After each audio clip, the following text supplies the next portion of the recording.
Good morning, it's me प्रीति कौशिकर। आज हमने study करना डिसएडवांटेजेस ऑफ इंटरनल ऑडिट। देखो, आज ना हम इंटरनल ऑडिट को कंप्लीट करने वाले हैं, यानी कि हमने शुरू किया था तीन बेसिक कंसेप्ट से, इंटरनल कंट्रोल से, फिर हमने किया इंटरनल चेक और अब हम कर रहे हैं इंटरनल ऑडिट। तो आज हम इसको कंप्लीट कर जाएंगे कि इंटरनल ऑडिट एक्चुअल में क्या होता है। ये तो हमने कर लिया, एडवांटेजेस कर ली, प्रोसेसर कर लिया, और आज हमने इसके डिसएडवांटेजेस के साथ साथ इंटरनल ऑडिट को कंप्लीट करना है। तो बीच में एक टॉपिक था हमारे क्वालिफिकेशंस ऑफ इंटरनल ऑडिटर, तो वो मैंने स्किप कर दिया था क्योंकि उसके अंदर कुछ इंपॉर्टेंट था नहीं। वैसे मैंने बता दिया था कि क्वालिफिकेशन की क्या क्या जरूरत होती है। तो एक बार ना मैं उसको थोड़ा रिवाइज करा देती हूँ कि क्या होता क्या है क्वालिफिकेशंस ऑफ इंटरनल ऑडिटर।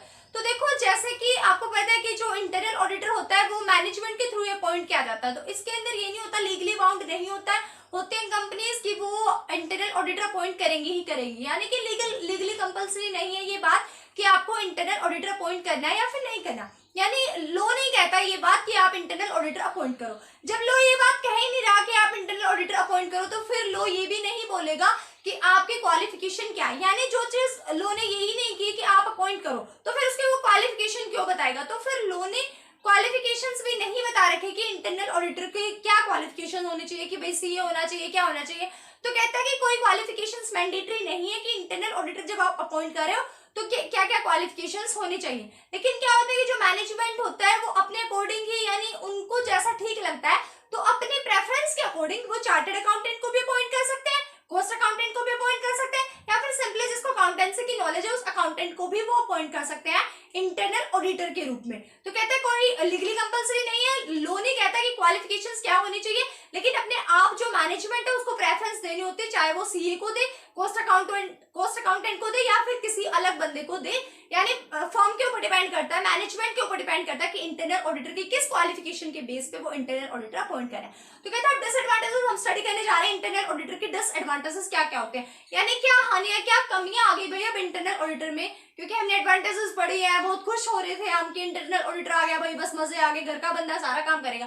लेकिन कुछ डिसएडवांटेजेस में, तो सबसे पहले डिसएडवांटेजेस है employees doing internal audit are unhappy.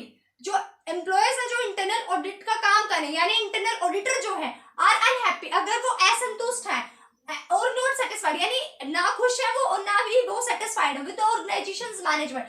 जो ऑर्गेनाइजेशन का मैनेजमेंट उससे ना तो वो खुश है और ना ही वो सेटिस्फाइड है। If the work environment is not good, और जो वर्क एनवायरमेंट उन्हें दिया गया वो भी अच्छा नहीं है, their services shall not be helpful, तो जो वो सर्विसेज प्रोवाइड करेंगे इंटरनल ऑडिटर वो हेल्पफुल हो ही नहीं सकती।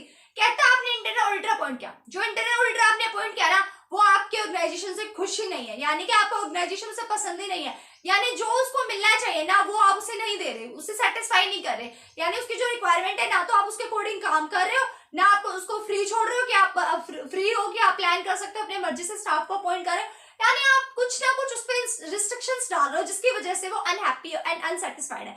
तो अगर ऐसा काम अगर आप करोगे ना, आप कितनी भी उसे छूट दे दो लेकिन एक्सटर्नल ऑडिटर से कम ही उसके पास छूट रहती है। तो इस केस में क्या होता है कि जो इंटरनल ऑडिटर होते हैं ना उनको हैप्पी एनवायरमेंट नहीं मिलता, अनहैप्पी एनवायरमेंट रहते हैं, वो डिससेटिस्फाइड रहते हैं इस वजह से।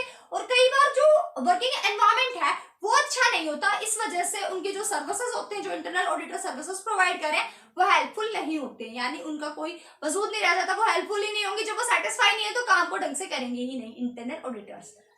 सेकंड पॉइंट आता है because of the cost factor, internal audit department can only be establish in big organisation. कहता है क्योंकि भाई कॉस्ट फैक्टर बीच में आ जाता है, इतनी सारी कॉस्ट लगती है इंटरनल ऑडिटर को अपॉइंट करते टाइम, हमें देखनी पड़ती है ना क्वालिफिकेशंस क्या है। तो स्टाफ, जिस पर्टिकुलर स्टाफ मेंबर के अंदर सीए का रखी है उसने, कॉस्ट अकाउंटेंट है, तो इसमें हम देखेंगे ना तो हाई सैलरी चार्ज तो करेगा ही, ठीक है। तो कहता है कि कॉस्ट ज्यादा लगती है, वैसे भी इंटरनल ऑडिट हो रहा है तो वो जो जो काम मंगाएगा वो सारा काम उसको लाना पड़ेगा। तो जो स्मॉल ऑर्गेनाइजेशन होंगी वो सोचेंगे हम तो एम्प्लॉयज अपने आप ही काम कर लेंगे, इंटरनल चेक सिस्टम तक तो ठीक भी था, अब इंटरनल ऑडिट आ गया हमसे नहीं हो पाएगा। तो कहते हैं बिग ऑर्गेनाइजेशन के केस में ही ये पॉसिबल होता है क्योंकि कॉस्ट हाई लगती है। Third point is हमारा the possibility exists that those appointed as internal auditor may not be qualified for the job। और कहते हैं ऐसे पॉसिबिलिटी भी होती है कि जो आपने कॉस्ट अकाउंट या सॉरी जो आपने इंटरनल ऑडिटर के पोस्ट पे अपॉइंट कर देना, हो सकता है उनकी क्वालिफिकेशंस इना हो इतनी कि वो ऑडिट करने के लायक हो, ठीक है। तो ये प्रॉब्लम आ जाती है क्योंकि आपको ये तो पता नहीं लगता कि क्वालिफिकेशंस क्या होनी चाहिए, मैंडेटरी क्या है। तो आप चाहे तो कॉस्ट अकाउंटेंट को बना देते हो, आप चाहो तो सीए को बना रहे हो, चाहो तो सिंपली जिसको अकाउंटेंसी की नॉलेज है उसको बना रहे हो। तो कहते हैं कि इस केस में ये नहीं रहता है कि जो आप बंदा अपॉइंट कर रहे हो वो पक्की बात है कि वो उसकी क्वालिफिकेशंस एग्जैक्ट होगी या जो आप लिए चाहिए वही होगी। ठीक है, एंड लास्ट पॉइंट हमारा कहते हैं internal audit is not as detailed और कॉम्प्रिहेंसिव एज स्टैट्यूटरी और एक्सटर्नल ऑडिट। कहते हैं इंटरनल ऑडिट इतना ज्यादा ना तो कॉम्प्रिहेंसिव होता है और ना ही डिटेल्ड में होता है, जैसे कि स्टैट्यूटरी यानी बाहर का जो ऑडिटर होता है जो बाय लॉ कंपलसरी होता है, और जो एक्सटर्नल ऑडिट होता है बाहर का जो इंडिपेंडेंट पर्सन आके हमारे अकाउंट्स को ऑडिट कर रहा होता है, वैसे ना तो डिटेल में चेक किया जाता है और ना ही इतना बड़ा होता है। ठीक है, प्रोसेसर इतना बड़ा नहीं होता इंटरनल ऑडिट का जितना स्टैट्यूटरी ऑडिट का होता है, क्योंकि जो इंटरनल ऑडिट होता है ना उसको मैनेजमेंट के विशेष के अकॉर्डिंग चलना पड़ता है, यानी मैनेजर्स जो ऑर्डर देंगे उसी को उसे फुलफिल करना है, उनके अकॉर्डिंग उसे चलना है। लेकिन एक्सटर्नल ऑडिटर की तो सारी ड्यूटीज राइट सब कुछ उसे पहले से स्पेसिफाइड होता है बाय लॉ के थ्रू ही। ठीक है, चार्टर्ड अकाउंटेंट आता है सारा काम वही करके जाएगा अपने अकॉर्डिंग, जिस तरीके से उसे करना है वो उस तरीके से काम करेगा। लेकिन इंटरनल ऑडिटर है तो वो क्या करेगा, मैनेजमेंट के अकॉर्डिंग काम करेगा। ठीक है, आप मैनेजमेंट अपने अकॉर्डिंग चलाएंगे तो बाहर की जो अदर पार्टीज उनका इंटरेस्ट भी प्रोटेक्ट नहीं हो पाता। तो ये सारी हमारी हो जाती है disadvantages of internal audit. Hope you like it. Thank you. Bye bye. Take care.